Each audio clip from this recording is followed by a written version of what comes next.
North Battleford stands alone at the top of one very unlikely ranking: crime capital of Canada. Guess where I am? I'll be the first to admit, it's not often that you see Saskatoon or Saskatchewan at all in the mainstream media. So when North Battleford, a city of less than 15,000 people, started getting recognized in the national news, it was a pretty big deal. However, what exactly did they become known for? Crime. Crime town, crime capital, due to the fact that they ranked #1 in crime severity index every year since 2009. However, North Battleford is much more than a crime town. I had to wonder, what do these numbers really mean? Are they really the crime capital? How do the people living there actually feel? Specifically, that 8 people committed 32% of the crime. What does that mean? I wasn't quite sure if that sounded reliable. So I called the RCMP, and this is what they had to say.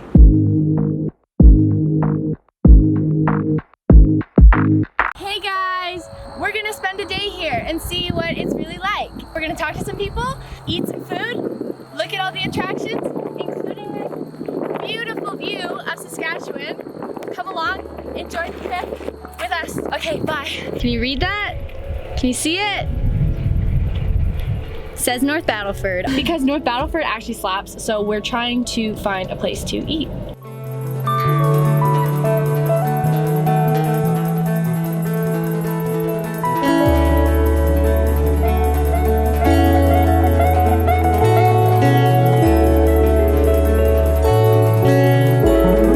We're at the North Battleford Nature Center. Now we're going to take this little hike.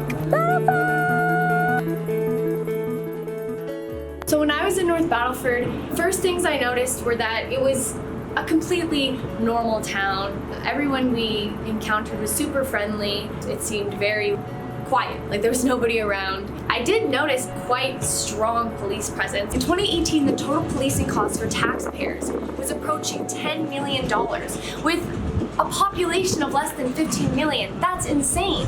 I don't know necessarily if that made me feel safer, because it did feel a bit excessive. More policing really just means more arrests, which just means a higher crime severity index number anyways. It means more vulnerable people being picked up for small offenses.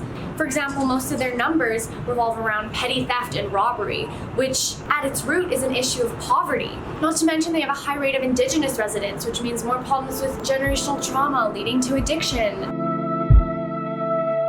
I'm Danny Williams, Executive Director with Concern for Youth here in the Battlefords. As a grassroots organization, community members decided they needed to do something with all the youth crime, homelessness, and gang activity that was going on in the Battlefords. I didn't feel that there was enough support for the youth in the community, so that's kind of how Concern for Youth started. As far as funding goes, is that coming from the government then, or is it like donation based? It's everything based. We're core funded by the Ministry of Social Services. They are our biggest provider. We're also funded through grants.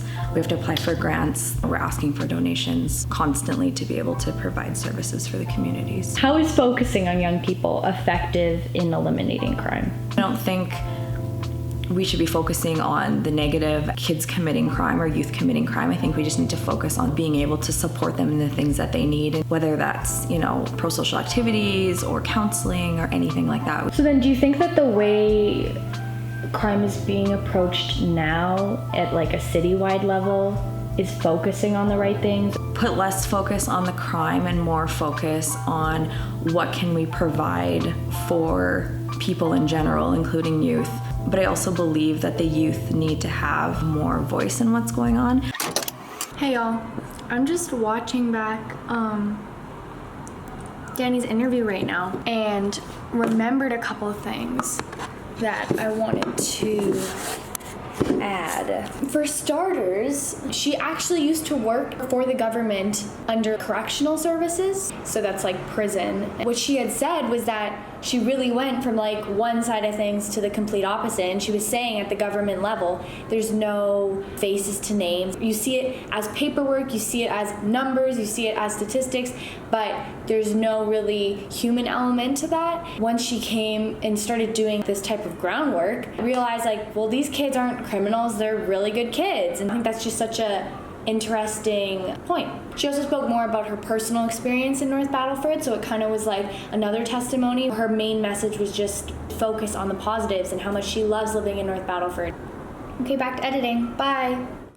On a lighter note, what's your favorite part of the job? This is a new thing to me, and I absolutely love it. Being a part of the community on the frontline basis, being able to do something, build amazing relationships, and seeing the amazing things that this community is doing that's not being shown.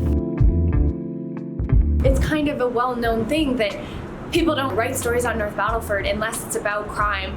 I think there's a lot of resentment surrounding the fact that they've gained this reputation. That 8 people committed 32% of the crime. What does that mean?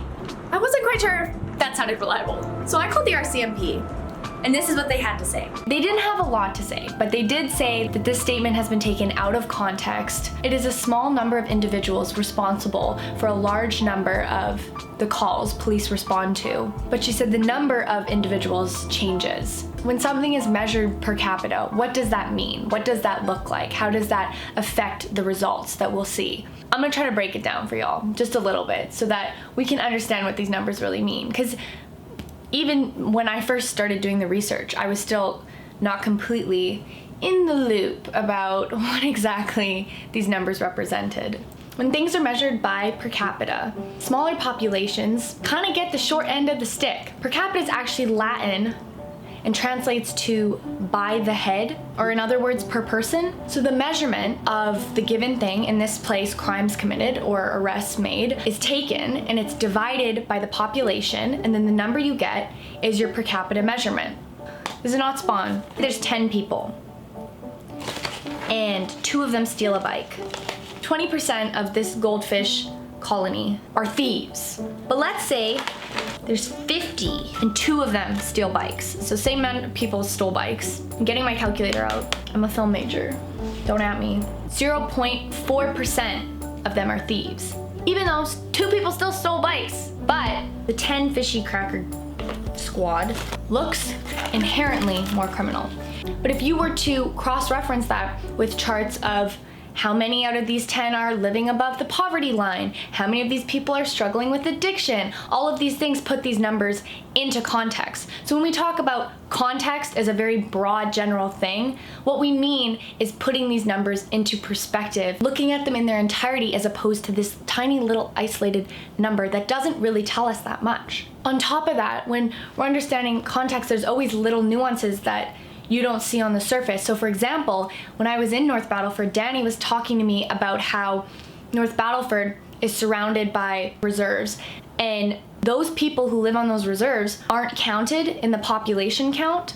However, if they commit crime, those crimes are given to North Battleford when the numbers are being calculated, which would also skew the numbers. In conclusion, yes, there is crime in North Battleford. We can't take these statistics at face value. We can't take them out of context because context is what makes them make sense. Before we can ask how to stop crime, it must first be asked why people commit crime in the first place. For those reasons, although this is one specific example, and the size of the city, the location, all of these things make it especially intriguing, I hope it makes you think about crime, injustice, and all of these topics as a whole. Do you think more people in jail equals a safer community? Where do you think funding should go? And these questions may seem daunting or too large, but pursuing information in its varying forms, and that's YouTube videos included, is in its own way proactive. And Postable is all about pressing the tough stuff, putting an effort into stories you haven't heard before, or from a new perspective, or from a different perspective. So if you like Postable, post up and subscribe. And spare a like while you're at it. I got a family to feed. If you want to plug your guys' socials and stuff and say like where we can donate. We have a Facebook page, Concern for Youth. We're always open to art supplies, any snacks that people have, we give out to the kids. They are more than welcome to come stop by the office. We'll pick things up. We're willing to do whatever sort of thing.